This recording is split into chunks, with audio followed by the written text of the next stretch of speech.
अस्सलाम वालेकुम, मेरा नाम है जासिब हाशमी और ये है BMW 530e 2018 मॉडल।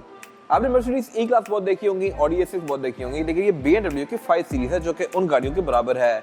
लेकिन BMW टेक्नोलॉजी और फीचर्स के लिहाज से A6 या ई क्लास से बहुत ज़्यादा बेहतर है। ये गाड़ी एक्टिव हाइब्रिड है, यानी कि प्लग इन हाइब्रिड, और परफॉर्मेंस के लिहाज से बहुत ज़बरदस्त है, प्लस आपको एवरेज भी अच्छी देगी। टेक्नोलॉजी के लिहाज से भी अच्छी खासी लोड इस तरह से है कि इसकी हेडलाइट्स BMW LED वाली हैं और 2018 मॉडल में भी आ रही थी, यानी कि आप इसके टायर्स को टर्न करते हैं तो इसकी हेडलाइट भी साथ टर्न होती हैं और भी इसमें बहुत सारी चीज़ें हैं जो कि इसकी प्राइस को टोटली जस्टिफाई करती हैं। ये सब मैं कवर करूंगा इस रिव्यू में। फिलहाल अगर बात की जाए इस गाड़ी की प्राइस की, तो ये गाड़ी 18 मॉडल है, 18 की दीवान इंपोर्ट है, इस्लामाबाद रजिस्टर्ड है और इसकी डिमांड 2 करोड़ 75 लाख है, 0.3 crore.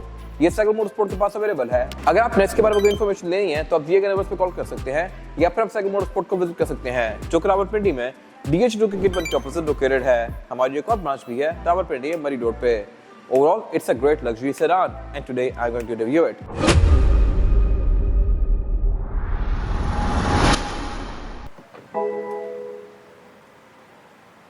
Let's start with the exterior of this car. Looks के लिहाज से गाड़ी बहुत डिसेंट सी है और 5 सीरीज बेसिकली 7 और 3 सीरीज के बीच में आती है। ये एक D7 की सेडान होती है और अगर बात की जाए स्पेसिफिक गाड़ी की तो इसको BMW G30 कहता है। ये प्री फेसलिफ्ट वर्जन है और इसकी ये शेप 2016 से लेकर 2023 तक आई थी।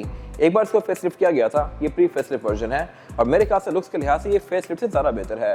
हेडलाइट्स की काफ़ी खूबसूरत दी गई हैं जो कि बाइजोनल प्रोजेक्शन लेंस के साथ हैं, इनमें DRL भी हैं ऑब्वियसली, और इसके अलावा ये हेडलाइट्स BMW लेजर LED वाली हैं। जब भी आप इस गाड़ी को ऑन करते हैं तो ये एक प्रॉपर ट्रांजिशन इफेक्ट के साथ ऑन होती हैं और उसके बाद आप जब स्टीयरिंग को टर्न करते हैं तो ये उसके हिसाब से टर्न भी होती हैं लेफ्ट टू राइट। तो ये मेरे ख्याल से काफ़ी इंटरेस्टिंग चीज़ है और इसके अलावा आप हल्का सा भी स्टीयरिंग लेफ्ट राइट करते हैं तब भी इनमें मूवमेंट आपको देखने को मिलेगी। फिर इसके अलावा इसमें फॉग लैंप भी नीचे दिए गए हैं जो कि आप अलग से ऑन कर सकते हैं और इसके अलावा फीचर्स के लिहाज से भी ये गाड़ी डिसेंट है। इसमें फ्रंट में पार्किंग सेंसर्स हैं, रडार भी ये गाड़ी ऑफर करती है और इसके अलावा इसकी जो ग्रिल है ये बंद है, ये ओपन भी होती है अगर इसको हवा की रिक्वायरमेंट ज़्यादा हो तो। बाकी इसके अलावा यहाँ पे क्रोम काफी सारा दिया गया है। फेसलिफ्ट के बारे में क्रोम थोड़ा सा कम कर दिया गया था। बोनट पीस का साइज के लिहाज से अच्छा खासा मैसिव है और इसके अलावा वाइपर्स केसी के नीचे हिडन दिए गए हैं। और अगर बात की जाए साइड प्रोफाइल की तो ये भी लुक्स के लिहाज से डिसेंट है। ये 2018 की 7 सीरीज का मिक्स एंड मैच है। कुछ चीजें इसमें वैसी दी गई हैं लेकिन यहाँ पे फीचर्स को कट किया गया है ऑब्वियसली, जो कि 7 सीरीज में दिए गए हैं। बाकी अगर बात की जाए इस गाड़ी की तो इसमें सेडान में M स्पोर्ट ही आती है। ये M स्पोर्ट वाला वर्जन है और इसमें रिम्स BMW इंडिविजुअल वाले हैं। ये एग्जैक्टली क्या है मैं कवर करूंगा आगे जाके। और इसके अलावा इसमें ये एक वेंट्स भी दिए गए हैं, डक्ट्स वगैरह, जहां से गाड़ी हवा से करके साइड से बाहर करती है और इसकी एरोडायनामिक्स को बेहतर बनाती है। तो ये गाड़ी प्लग इन हाइब्रिड वर्जन है। तो इसमें यहाँ पे एक ये डोर दिया गया है जिसको ओपन करके आप इसको चार्ज कर सकते हैं और जब आप इसको चार्ज करके यूज करेंगे तो इसकी एवरेज काफी अच्छी आएगी। फिर इसके अलावा इसके जो साइड मिरर हैं ये रिट्रैक्टेबल हैं, एडजस्टेबल हैं, इनमें ऑटो वाला फीचर भी आता है और इसके अलावा ये ऑटो डिमिंग भी ऑफर करते हैं। और अगर बात की जाए गाड़ी की एब्सोल्यूट साइड प्रोफाइल की तो जैसे कि मैंने मेंशन किया ये एक D7 की सेडान है, लेकिन इसमें एक लॉन्ग व्हील बेस वर्जन भी ऑफर होता है।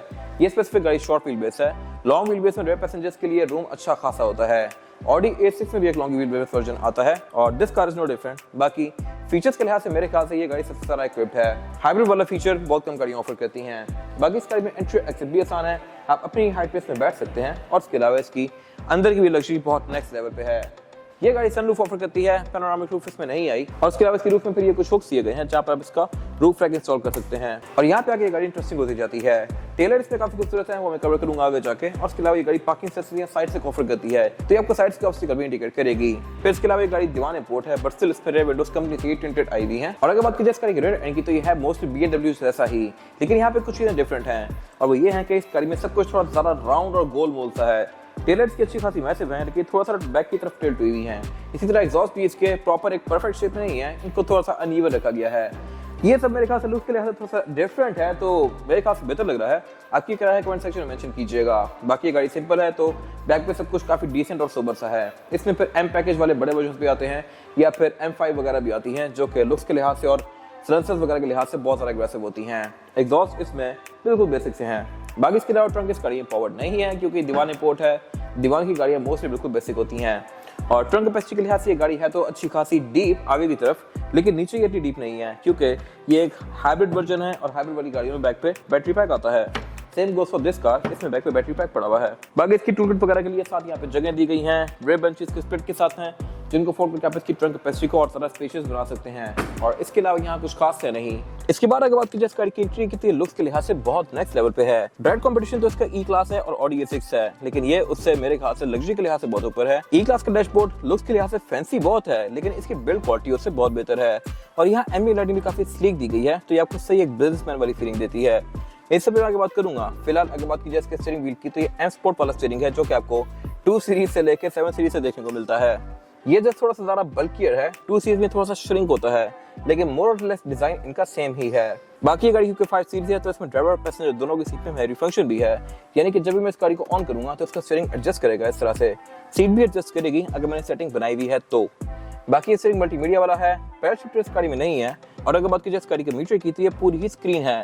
क्वालिटी के लिहाज से ये बहुत जबरदस्त है, और इसके अलावा इसके ऊपर 4 मेटल की स्ट्रिप्स दी गई हैं, जो कि फिजिकल हैं, और अगर ये मीटर बंद हो तब भी ये अपनी जगह पे ही होती हैं, तो इसकी लुक काफी स्पोर्टियर सी आती है।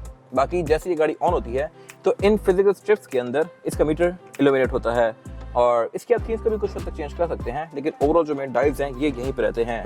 स्पीड लिमिट्स की 260 तक है, और इसके अलावा ये गाड़ी क्योंकि प्लग इन हाइब्रिड है, तो इसमें आपको आरपीएम तो नजर आ ही रहा है, लेकिन उसके साथ चार्ज इंडिकेटर और यहाँ पे ई बूस्ट वाला ऑप्शन दिया हुआ है। बाकी इसके अलावा ये गाड़ी आपको यहाँ पे हर तरह की स्टैट्स शो करवाएगी। स्टैट्स के बीच में नेविगेट करने के लिए आप इस कॉलम पे दिए गए BC को दबाएंगे तो आप इसके मेन्यूज के बीच में स्विच कर सकते हैं। और अगर बात कीजिए मीटर की हाउसिंग की, तो ये पूरी सॉफ्टवेयर पैडिंग की फिनिश में है, और डैशबोर्ड भी इसका लुक्स के लिहाज से डिसेंट है। मल्टीमीडिया स्क्रीन की अच्छी खासी मैसिव है, जो कि डैशबोर्ड से अलग से ऊपर निकली हुई है, और इसमें फीचर्स भी अच्छे खासे दिए गए हैं। क्लाइमेट कंट्रोल इसमें डुअल जोन है फ्रंट पे, और 2 जोन बैक पे भी दिए गई हैं, तो कंबाइंड इसमें 4 जोन हैं। और इसके अलावा इसका क्लाइमेट कंट्रोल मोर और लेस 7 सीरीज क्लाइमेट कंट्रोल से मिलता जुलता है। अब जो मैंने बात की थी फीचर्स की, जो कि इस गाड़ी में बेहतर है एज कम्पेयर टू मर्सिडीज या ऑडी, वो ये है कि एक तो इस गाड़ी में जेस्चर कंट्रोल दिया गया है। मैं इस फिंगर को रोटेट करके इसका वॉल्यूम अप डाउन कर सकता हूँ लाइक दिस। तो ये मेरे ख्याल से काफी जबरदस्त चीज है, जो कि आपको बाकी गाड़ियों में देखने को नहीं मिलती। फिर इसके अलावा इसके जो ये फेवरेट बटन दिए गए हैं 1 2 3 4 5 6 7, इन पे अगर आप फिंगर भी स्वाइप करेंगे तब भी यहाँ पे आपको स्क्रीन शो करवाएगी कि आपकी फिंगर कहाँ पे फेर रही है। तो बेसिकली ये बटन भी टच सेंसिटिव हैं। फिर इसी तरह इसका जो वॉल्यूम रॉकर है, इसको अगर आप ट्विस्ट करते हैं, ये जो वॉल्यूम के बीच में पावर का बटन है ये एक ही जगह रहता है, जबकि इसकी अगर आप कोई छोटी क्लास लें, X1 लें, X2 लें, X3 लें, या फिर BMW 2 या 3 सीरीज लें, उनमें वॉल्यूम के साथ जो ये पावर का बटन है ये भी घूमता है, और ये शो करवाता है कि आपने सस्ती गाड़ी दी है, चीप आउट किया है। तो जैसे जैसे क्लासेस में ऊपर जाते हैं हर चीज काफी हाई क्वालिटी होती जाती है। इसके अलावा क्लाइमेट कंट्रोल के लिए सेंटर में फिर ये प्रॉपर डिस्प्ले दिया गया है, जो कि आपको इसकी डिफरेंट स्टैट्स शो करवाएगा, और बाकी आप फैन स्पीड को भी अलग से एडजस्ट कर सकते हैं। नीचे यहाँ पे वुड की ट्रिम्स दी गई हैं, जिसके पीछे इसके कप होल्डर्स दिए गए हैं, और स्टोरेज कंपार्टमेंट दिया गया है। उससे पीछे पर लेफ्ट साइड पे इसका ये आई ड्राइव दिया गया है, जहाँ से आप इसकी स्क्रीन को यूज करेंगे। बाय द वे ये स्क्रीन टच में भी है, टच स्क्रीन हर गाड़ी में नहीं होती, इसमें है, ली गई है। और साथ इसका गेयर सिलेक्टर दिया गया है। गेयर सिलेक्शन इसमें PRND की है, और आप इसको मैनुअली भी चला सकते हैं डी में करके लाइक दिस। ये इलेक्ट्रॉनिक गेयर सिलेक्टर है। फिर इसके साथ राइट पे इसके ड्राइव मोड सिलेक्टर दिए गए हैं, ट्रैक्शन कंट्रोल है, पार्किंग ब्रेक इसकी इलेक्ट्रॉनिक है, और पीछे पे इसका ये सेंटर कंसोल दिया गया है, जो कि स्प्लिट में है, और स्पेस के लिहाज से ये बस ठीक है, मेरे ख्याल से ये बेहतर हो सकता था।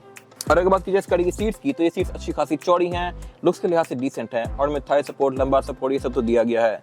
लेकिन यहाँ भी एक फीचर बहुत जबरदस्त है, वो ये है कि जैसे ही मैं इसके कंट्रोल्स के ऊपर हाथ रखूंगा तो इसकी सेटिंग्स खुल जाएंगी, और ये नहीं कि पूरी सेटिंग्स खुल जाए। मैंने अगर नीचे के कंट्रोल्स पे हाथ रखा हुआ है तो नीचे के कंट्रोल खुलेंगे, बैक पे हाथ रखा हुआ है तो बैक के कंट्रोल खुलेंगे लाइक दिस। अभी मैंने ये बैक पे सिर्फ एक फिंगर रखी है, सेटिंग ओपन हो गई। अगर मैं नीचे वाले एरिया पे फिंगर रखूंगा तो ये नीचे की सेटिंग ओपन हो गई। Nice attention to detail. Seat के बटन टच सेंसिटिव हैं, मल्टीमीडिया टच सेंसिटिव है, ऊपर इसका वॉल्यूम रॉकर जेस्चर से कंट्रोल होता है, और ये चीजें मेरे ख्याल से इसके अलावा कहीं नहीं आती, तो ये मेरे ख्याल से टोटली वर्थ इट है। बाकी इसके अलावा अगर बात कीजिए डोर्स की, तो ये भी काफी हाई डेफिनेशन है, एम्बिएंट लाइटिंग भी इसमें काफी स्लीक और ब्राइट दी गई है, और इसके आप कलर्स को भी ऑब्वियसली RGB में चेंज कर सकते हैं। साउंड सिस्टम इसमें हार्मन कार्डन का है, विंडोज की चारों ही सिंगल टैप वाली हैं। वैनिटी मिरर्स में ड्राइवर और पैसेंजर दोनों के लिए दिए गए हैं, विद लाइट्स जो ऑटोमेटिकली ऑन होती हैं, और इसके अलावा ये गाड़ी सनरूफ भी ऑफर करती है, जो कि काफी मैसिव है। फिर इसमें जो केबिन लाइट्स दी गई हैं ये भी काफी खूबसूरत हैं, और बाकी यहाँ कुछ खास है नहीं। और अब अगर बात कीजिए इस गाड़ी में रेयर पैसेंजर्स के लिए सीटिंग कैपेसिटी की, तो ये बैक में बिल्कुल पूरी है, और इसकी वजह यह है कि शॉर्ट व्हील बेस वर्जन है, इसमें एक लॉन्ग व्हील बेस वाली गाड़ी भी आती है, और BMW आपको इंकरेज करता है लॉन्ग व्हील बेस लेने के लिए इस गाड़ी की स्पेस को कम करके।